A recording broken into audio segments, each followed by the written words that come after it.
கலைஞர் தொலைக்காட்சி நேயர்களுக்கு வணக்கம். பயம் மின்னல் மாதிரி வந்துட்டு போயிடணும், ஆனால் பயணமாக தொடரக்கூடாது. ஹில் ஸ்டேஷனில் நமக்கு ரொம்ப பிடிச்சவங்களோட ட்ராவல் பண்ணாலும் சரி, இல்லாட்டி நம்ம சிட்டியில் ஃபுட்போர்ட் அடிச்சுட்டு போனாலும் சரி, அந்த பயணம் ரொம்ப சுகமானது, மகிழ்ச்சியை தரக்கூடியது. ஆனால் பயம் பயணம் இது ரெண்டும் ஒன்றா இருந்தால் என்ன நடக்கும்ன்றத பயம் ஒரு பயணம் இந்த டீம் கிட்ட நம்ம கேட்டு தெரிஞ்சுக்கலாம். முதல்ல உங்கள் எல்லாருக்குமே வாழ்த்துக்கள். ஒரு நல்ல படத்தை வந்து எல்லாரும் சேர்ந்து கொடுத்துருக்கீங்க. டைரக்டருடைய க்ரியேட்டிவிட்டியில் இந்த படம் உருவாகி இருந்தாலும் ஒரு ஆக்டராக இந்த படத்தில் நீங்கள் நடித்து உயிர் கொடுத்துருக்கீங்க. ஸோ உங்கள் 2 பேரில் யார்கிட்ட இருந்து நான் ஃபஸ்ட்டு ஆரம்பிக்கிறது? நீங்கள் சொல்லுங்கள். டேரக்டர் கிட்ட இருந்து தான். Fine sir. எப்போவுமே ஒரு படத்தை வந்து ரிலீஸ் பண்ணும்போது படத்துக்கு சம்மந்தமான போஸ்டர்ஸையோ இல்லாட்டி இந்த மாதிரி ஃபர்ஸ்ட் லுக் ரிலீஸ் பண்ணும்போது பாசிட்டிவ் ஒரு எனர்ஜி க்ரியேட் பண்ணுற மாதிரி, ஆடியன்ஸ் அட்ராக்ட் பண்ணுற மாதிரி, கலர்ஃபுல்லாக அந்த மாதிரி பண்ணுவாங்க. பட் அதெல்லாம் எதையுமே உங்கள் மைண்டில் எடுத்துக்காமல் இப்படி ஒரு போஸ்டர் ஒரு மாதிரி ராவாக இருக்குது பார்க்குறதுக்கு. ஸோ இதை நீங்கள் ரிலீஸ் பண்ணீங்க, அதுக்கான ஃபீட்பேக் உங்களுக்கு நிறையா கிடச்சிருக்கோம்ல. ஸோ என்ன மாதிரியான ஃபீட்பேக்ஸ் உங்களுக்கு கிடச்சிருக்கு? கலைஞர் டிவி நேயர்களுக்கு வணக்கம், மற்ற நண்பர்களுக்கு வணக்கம். என் பேர் மணி சர்மா. இந்த பயம் ஒரு பயணம் இந்த படத்து மூலிமா உங்கள் முன்னாடி நான் அறிமுகமாகிறேன் ஒரு புது இயக்குனராக. பட் எனக்கும் ஒரு வரவேற்பு தந்ததுக்கு ரொம்ப நன்றி. மேடம் கேட்டாங்க இந்த மாதிரி கேள்வி, நிறைய பேர் கேட்டாங்க என்னை வந்து ஆக்சுவலாக எதுக்குங்க இந்த மாதிரி போஸ்டர் வந்து ஃபஸ்ட்லேயே ஒரு போஸ்டர் ரொம்ப ராவாக இருக்குது, பட் வந்து ஹாலிவுட்டில் மட்டும்தான் அந்த ராவான ஃபீல் கொடுப்பாங்க, நம்ம கல்ச்சர் ஏற்றுக்குமா அப்படின்ற கேள்வி நிறைய இருந்தது. பட் வந்து நான் ஒரு சீரியஸான ஹாரர் தான் பண்ணியிருக்கேன். அது ரொம்ப எமோஷ்னலான ஒரு ஹாரர், காமெடி இல்லாமல் ஒரு ரொம்ப எமோஷ்னல் ஒரு ஹாரர் பண்ணியிருக்கேன். இந்த ஃபஸ்ட் லுக்கு அந்த ஹாரரை குறிக்கும். ஒரு சீரியஸான ஹாரர் படம் அப்படின்றது வந்து இந்த ஃபஸ்ட் லுக்கு சொல்லியிருக்கோம். இதை பார்த்துட்டு நிறைய பேர் அந்த எங்கிட்டையும் அது சொன்ன பிறகு ஓ அப்படியா உண்மையான ஒரு சீரியஸான ஹாரர் தானா அப்படின்ற ஒரு ஃபீல் உருவாச்சு மேம். ஓகே. அந்த ரசிகர்கள் பார்த்தீங்கன்னா கொஞ்சம் கூட சலிப்பே இல்லாமல் வர பேய் படங்கள் எல்லாத்துக்குமே வந்து நல்ல வரவேற்பு கொடுத்துட்ருக்காங்க. டேரக்டர்ஸும் வந்து கேப்பே இல்லாமல் பேய் படங்களை வந்து எடுத்து கொடுத்துட்டே இருக்காங்க. ஆனால் எல்லா பேய் படத்துலேயும் வந்து ஏதாவது ஒரு டிஃப்ரெண்ட் இருக்கிறதால தான் வெற்றி அடைஞ்சிட்ருக்கு. ஸோ அந்த வகையில் பயம் ஒரு பயணம் இந்த படத்தில் என்ன மாதிரியான வித்தியாசங்கள் நீங்கள் கொடுத்துருக்கு? நம்ம லைஃப்பில் எல்லாருக்கும் ஒரு ட்ராவலிங் இருக்கும் மேம். எதை தொட்டாலே அதில் ஒரு ட்ராவலிங் தான் இருக்கும். பட் நான் யோசிச்சது என்னென்னா பயத்துக்கு ஏன் ஒரு ட்ராவலிங் இருக்கக்கூடாது அப்படின்னு யோசிச்சுட்டு தான் இந்த கதை ஆக்சுவலாக பீஸாக்கு முன்னே உருவாச்சு. இந்த கதை பீஸாக்கு முன்னாடி வந்து இந்த கதையை ஸ்டார்ட் பண்ணேன் நான். அதுக்கப்புறம் ஒரு 1.5 வருஷத்துக்கு முன்னே தான் இந்த கதையை முடித்தேன்.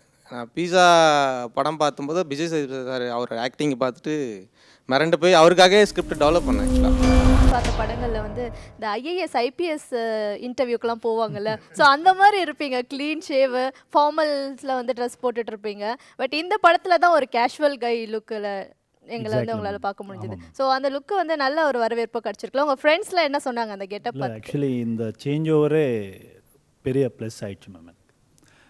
ரெகுலராக படங்கள் பண்ணிவிட்டு அந்த காப் கமாண்டோ இந்த மாதிரி ரோல்ஸ் ரெகுலராக பண்ணி ஒரு சேஞ்ச் ஓவர் கிடச்சது. ஆக்சுவலி இது பேசிக்காக அவர் சார் சொன்ன மாதிரி அடிஷ்னல் நான் ஜஸ்ட் ஒரு ஸ்மால் இது ப்ரீஃபாக சொல்லிடுறேன். ஸோ அவங்க தேடும்போது எனக்கு மேனேஜர் தான் சொன்னார், சார் இது மாதிரி ஒரு சூப்பர் ஸ்கிரிப்ட் சார், அவங்க வந்து ஹீரோக்காக தேடிட்டு இருக்காங்க, கொஞ்சம் நீங்கள் ட்ரை பண்ணுங்கள். அப்போ நான் கோட்டு படம் ஷூட்டிங் போயிட்டு இருந்தது. ஸோ அது நான் காப் லுக்கில் இருந்தேன். சரி நம்ம இப்படி போனால் மாட்டுவோம், ஸோ நம்ம இப்படி போகக்கூடாது. ஸோ நான் ஃபோன்லேயே பேசிட்டு இருந்தேன் டைரக்டர்கிட்ட, சார் என்ன சார் எல்லாம் சேதுபதி சார்ன்னு சொன்னால் எப்படி சார், நாங்கள்லாம் கூட ஒரு ஃபேன்ஸ் தான், பட் எங்களுக்கு ஒரு சான்ஸ் கொடுக்கணும் சார், ஒரு ட்ரையல் கொடுங்கன்னு அப்படி கேட்டு வி டிட் சம் ஆடிஷன் எல்லாம் பண்ணி அதுக்கப்புறமா துரை சார் கிட்டே போயிட்டு ஓகே ஆகிட்டு அது மாதிரி ஸ்டார்ட் பண்ண ஒரு ஜேர்னி. இந்த சேஞ்ச் ஓவருக்காகவே நான் இந்த படம் பண்ணேன்.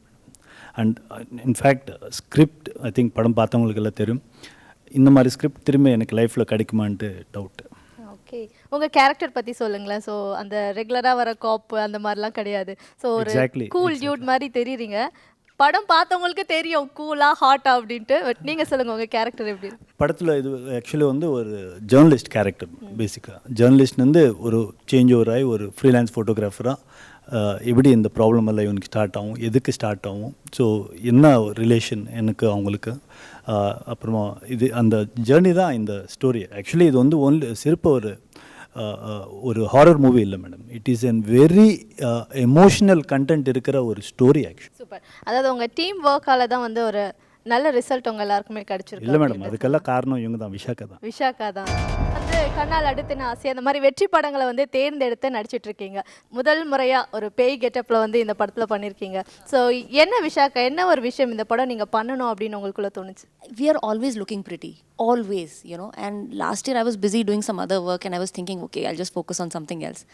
And I was in Chennai for an event and suddenly I get a call that I must meet sir for a film. He came to meet me, he narrated the script in Tamil, and I can understand Tamil but I can't speak fluently. He narrated the whole script in Tamil and I was sitting like this. You know, I was just listening to the whole script, and I think at the end of it, he was very happy, I was very happy, and I just knew I had to do it. And more than anything else, you know, you get tired of looking pretty. You're an actor, you want to do comedy, you want to do tragedy, you want to do horror. So I thought this is my chance, you know. I mean, it is such a powerful role, you know. I think very few actresses get it. So I'm lucky. ஏன் அந்த பேய் ரோலுக்கு வந்து விஷாக்காவை select பண்ணீங்க? இல்லை நான் நிறைய heroine No, because I think he thinks I'm not good looking. He wanted me to look ugly, that's why.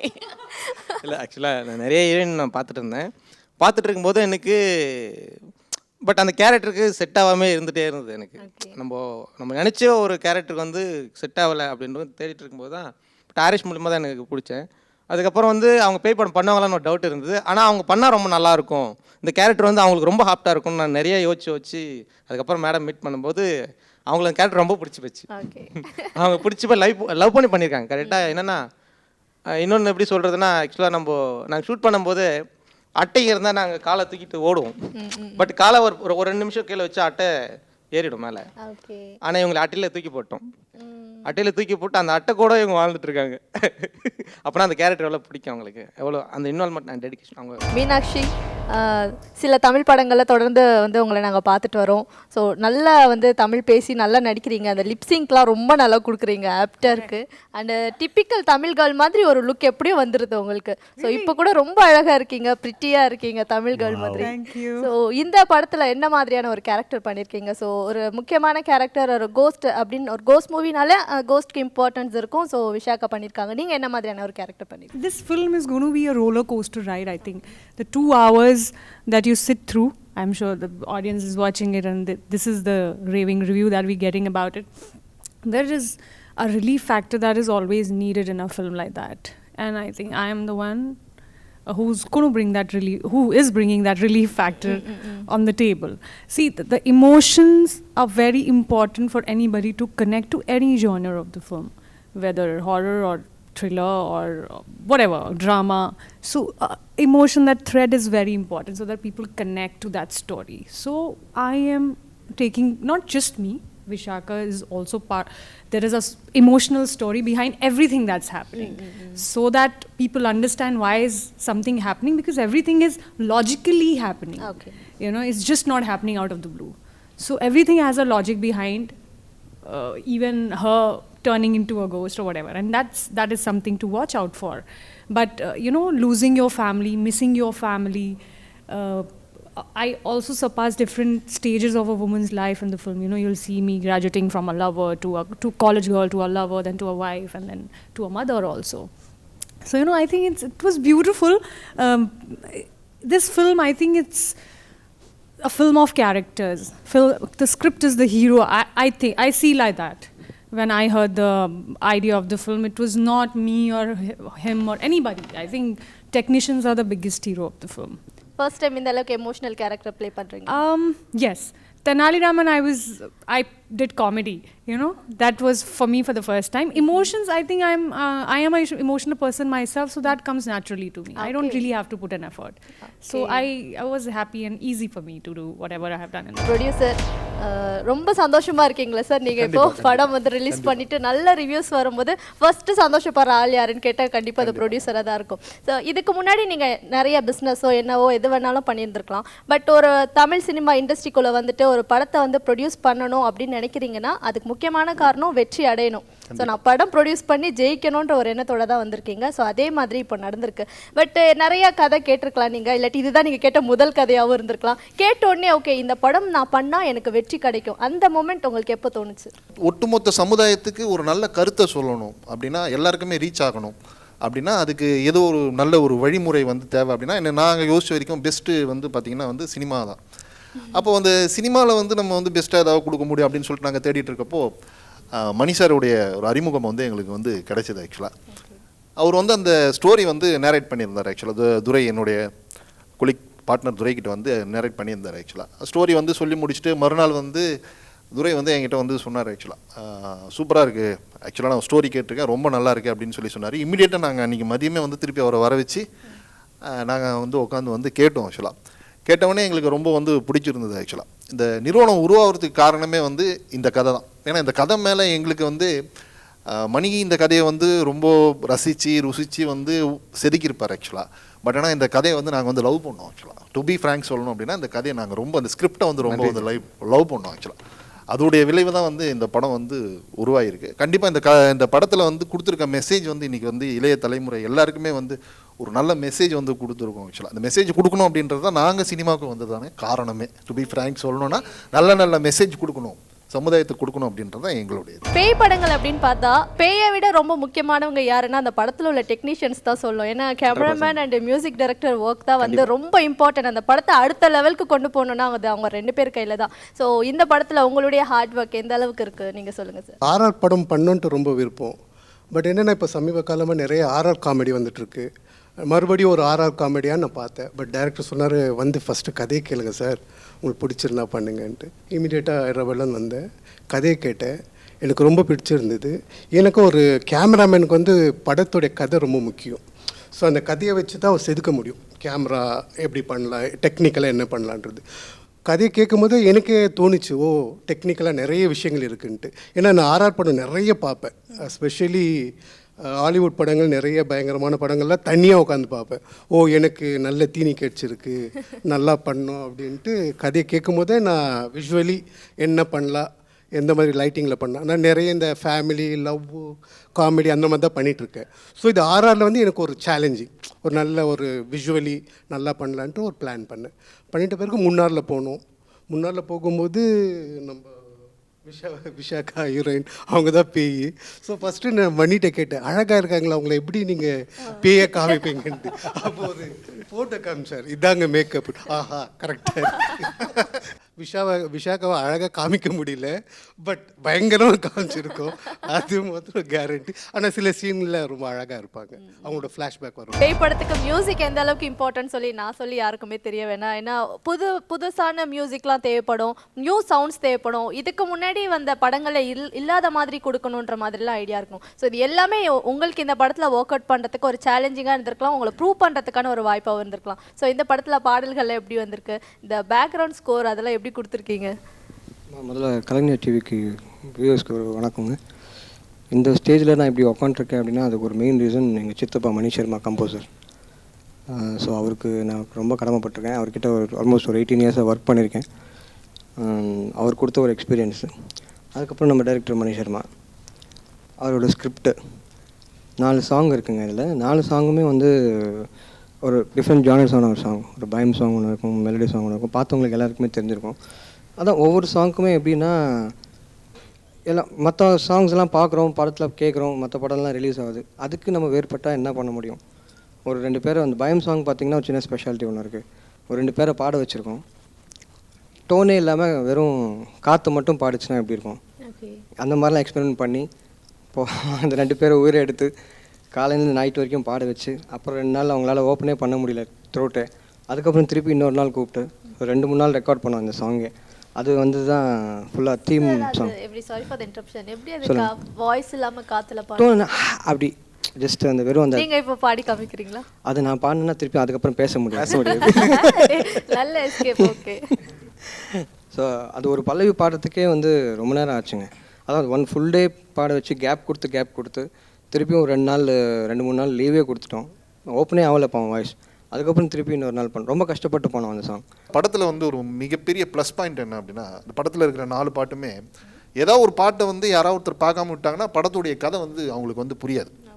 அது மாதிரி தான் வந்து இந்த ஸ்டோரியே வந்து அது மாதிரி. இப்போ எக்ஸாம்பிளுக்கு இந்த மாயாவி பெண்ணை சாங்கில் வந்து ஒரு பெரிய விஷயத்தை வந்து நாங்கள் வந்து காட்டியிருப்போம். பரத் ரெட்டியும் மீனாட்சியும் வந்து அவங்களுடைய ரொமான்டிக்கு ப்ளஸ் வந்து அவங்களுடைய மேரேஜு, அதுக்கப்புறமா அவங்களுக்கு குழந்தை, அது மாதிரி எல்லா விஷயத்தையும் நாங்கள் வந்து அந்த ஒரு சாங்லேயே வந்து அப்படியே வந்து காட்டியிருப்போம். அது மாதிரி ஒரு சாங்குக்குமே வந்து ஒரு ஹிஸ்ட்ரி வந்து இருக்குது ஆக்சுவலாக. அப்போ அந்த ஹிஸ்ட்ரி வந்து மிஸ் ஆகிடும். சாங்கை மிஸ் பண்ணாங்கன்னா படத்தில் வந்து ஹிஸ்ட்ரி வந்து மிஸ் ஆகிடும். சரி, ஒரு பேய் படம் அப்படின்னாலே விஷாக்கா பார்த்துருப்பீங்க. ஸோ பேயெல்லாம் வந்து ரோப் கட்டி விட்டு பறக்க விடுறது, ஸோ ஜம்ப் பண்ணுவாங்க மேலேருந்து கீழே, அந்த மாதிரி உங்களுக்கு sequence? It was actually very exhausting and tiring for all of us. You know, we were shooting non-stop, we were working hard, but because it was so exciting, we went on doing it. So, and as I said, it is a very powerful role. You know, how often does a heroine get to jump and scream and yell and make the hero's life miserable? You know? So, I think I was absolutely game for it, and the whole team supported us, you know. So, that's why it was easy. Fine. சரி, உங்களுடைய love sequence பற்றி சொல்லுங்களேன். ஸ்டோரியில் வந்து பார்த்தீங்கன்னா actually எங்கள் ஃபேமிலிக்கு இவங்கள இதுக்கு ஒரு கனெக்ஷன் இருந்துகிட்டே இருக்கும். எங்கள் குழந்தைக்கு இவங்களுக்கு, குழந்தைக்கு எனக்கு, இந்த மாதிரி ஆக்சுவலி நிறைய சர்ப்ரைஸ் எலிமெண்ட்ஸ் இருக்கு.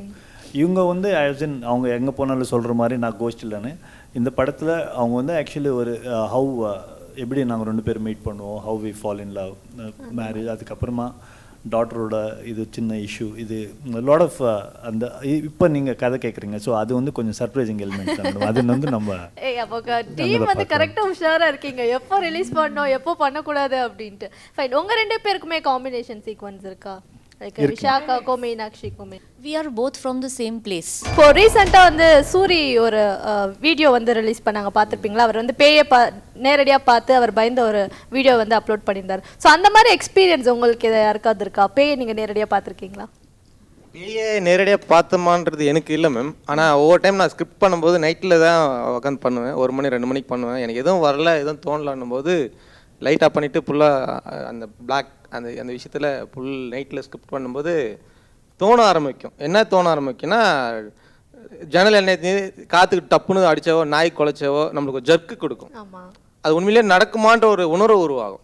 அந்த மாதிரி நிறைய இந்த படத்தில் நான் உணர்ந்து அந்த ஃபீல் எல்லாம் உள்ள கொண்டு வந்துருப்பேன். இந்த படத்தோட எடிட்டர் கூட பயந்தாரு அப்படின்ட்டு, எடிட்டிங்கில் பயந்தாருன்னு நாங்கள் கேள்விப்பட்டோம் இல்லையா? ஸோ அவங்கள பற்றி, தாசரை பற்றி சொல்லணும்னா, ஒத்துக்கிட்டு வந்து நைட்டு சரி கண்டென்ட் கொடுத்துருங்க, நான் ஒரு டைம் படம் பார்த்துட்டுனா எனக்கு கட் பண்ணுறதுக்கு ஈஸியாக இருக்கும்னு சொல்லிட்டு நைட் டைமில் ஒரு டைம் படம் பார்க்கும்போது ஒரு 11 மணிக்கு படம் பார்த்துருக்காரு.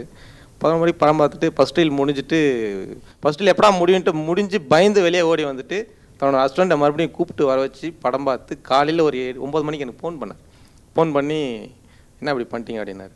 நான் எதிர்பார்க்கல, ஒன்றும் இல்லை, மணி பயமாக இருப்பாயினோ, ஒரு நார்மலாக ஒரு ஹாரர் மூவி இப்படி தான் இருக்கும்னு நான் நினச்சேன்.